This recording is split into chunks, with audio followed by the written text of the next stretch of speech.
All living organism need food for health, growth and development. जितना भी living organism है उन सबको एक भोजन चाहिए, उन सभी को भोजन चाहिए खाने पीने के लिए, सोने वोने के लिए, ठीक है। फूड प्रोवाइड न्यूट्रिएंट्स, फूड हमें न्यूट्रिएंट्स देता है, जैसे कार्बोहाइड्रेट, प्रोटीन, विटामिन, मिनरल्स देता है। जितना भी पेड़ पौधे हैं ये सब हमें सोर्स है, भोजन का सोर्स है, वहीं से हमसे भोजन मिलता है। इंडिया के पास हाई पॉपुलेशन है, 1 बिलियन से ज़्यादा, और स्टिल अभी भी बढ़ रहा है, अभी भी बढ़ते जा रहा है। To feed this growing population, इसको भोजन देने के लिए, हम लोग को क्या चाहिए, तो 250 बिलियन टन्स ऑफ ग्रेन्स चाहिए हर पर ईयर। तो this can be done by farming on more land, but India is already intensively cultivated, hence it is necessary to increase the efficiency of production for both crops and livestock. तो India को क्या चाहिए, India को इसलिए बहुत ही ज़्यादा amount में grow कर रहा है, पॉपुलेशन ग्रो करने के वजह से हमें हाई ग्रेन प्रोडक्शन चाहिए। ग्रीन रिवोल्यूशन के बारे में अब हम बात करेंगे कि ग्रीन रिवोल्यूशन क्या था।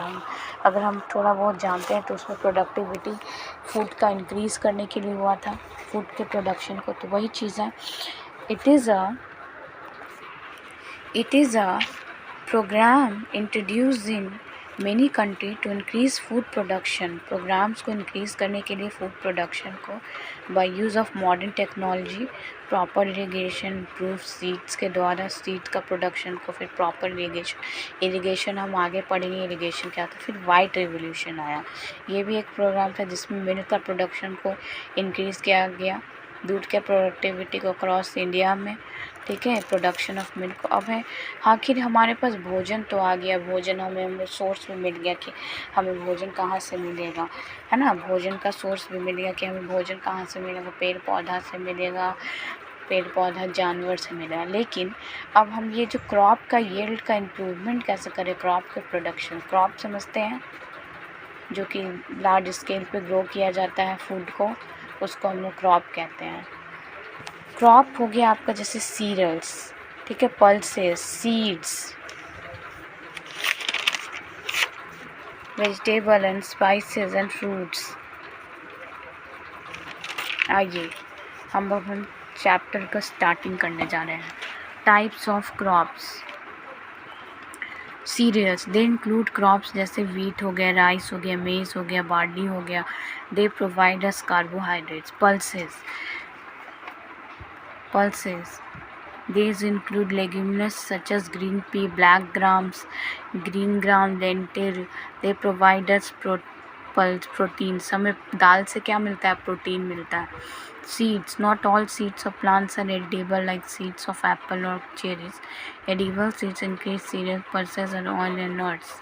They provide, अब हमें हर चीज़ से कुछ ना कुछ मिलेगा। दे प्रोवाइड फैट्स, सीड से हमें फैट्स मिलता है। वेजिटेबल, स्पाइसेस एंड फ्रूट से क्या मिलेगा, तो दे प्रोवाइड विटामिन, मिनरल्स, इनको apple, cherry, banana, watermelon etcetera, ये सब हमारे विटामिन और मिनरल्स देता है। Vegetable like spinach, leafy vegetable, carrot etcetera.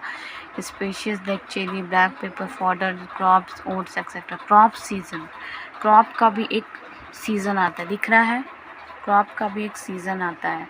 Different crops require different condition, different crops को चाहिए डिफरेंट कंडीशन चाहिए होता है, डिफरेंट क्रॉप्स को डिफरेंट कंडीशन चाहिए होता है। इट मीन्स कि टेम्परेचर, आपका moisture etcetera, different photo periods चाहिए तो यानी ड्यूरेशन ऑफ सनलाइट चाहिए तो ग्रोथ के लिए इनके लाइफ साइकिल को complete. 2 types of crop season है, kharif season, rabi crops. Kharif season जून से दिसंबर, जून तक, ठीक है, इसमें black gram, green pea, paddy, soybean. Rabi crops, जो आपका रबी क्रॉप्स होता है, जो आपका होता है क्रॉप्स जो ड्यूरिंग इस अप्रैल के मंथ, विंटर क्रॉप्स तक, ठीक है।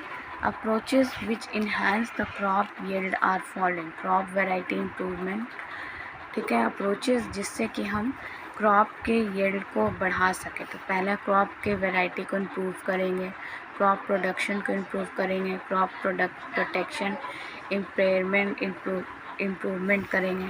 तो आइए सबसे पहला टॉपिक है जो हमारा crop variety improvement. Factors by which variety improvement can be done as good और healthy seed provide करेंगे। hybridization यानी कि process of crossing between two or more genetically dissimilar plants to produce a new variety or with good varieties of both the crops। जब दो plants को cross करवाएंगे, ठीक है, डिसिमिलर प्लांट होगा, उसका क्रॉसिंग होगा विद गुड प्रॉपर्टीज़ के साथ, अच्छे प्रॉपर्टीज़ के बोथ द क्रॉप्स, तो उसको हाइब्रिडाइजेशन कहेंगे। फिर properties to be possessed by the improve seeds, higher yield, improve quality, biotic and abiotic resistance, wider adaptability, desire agronomic traits. सबसे पहला पॉइंट है properties to be assist yield, higher yields यानी higher productivity, to increase the productivity of the crop per acre में productivity को increase करेंगे।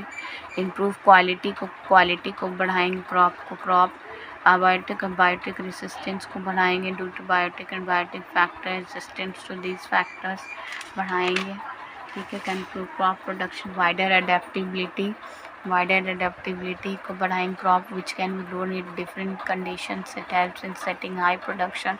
Desire agronomic traits, crop which contain desire agronomic traits, heights, branching leaves, high production करेंगे। अब crop production improvement कैसे किया जाएगा हम लोग नेक्स्ट वीडियो में देखेंगे। Today's topic in the chapters, आज हम लोग chapter class 9 improvement in food resources पढ़ेंगे। इसमें मिलेंगे introduction, green revolution, white revolution, improvement in crop season, kharif season, rabi season, crop variety improvement, crop production improvement, nutrient management, manure fertilisers, animal husbandry और बहुत सारी चीज़ों के बारे में हम पढ़ेंगे। सबसे पहले आइए हम इंट्रोडक्शन में जानते हैं। हमें पढ़ना है इतना पैस्चुरेज तक, ठीक है। एक चीज़ हम डील करेंगे, डिफरेंस बिटवीन मैन्योर और फर्टिलाइजर्स देखेंगे, इरिगेशन देखेंगे, क्रॉप पैटर्न्स के बारे में जानेंगे, एडवांटेज ऑफ क्रॉप रोटेशन जानेंगे, पेस्ट कंट्रोल ड्यूरिंग ग्रोथ जानेंगे, स्टोरेज ऑफ ग्रेन्स जानेंगे, ऑर्गेनिक फार्मिंग के बारे में जानेंगे, animal husbandry, cattle farming, disease in cattle farming, fish productivity, marine fishing के बारे में जानेंगे, कंपोजिशन फिश कल्चर के बारे में जानेंगे,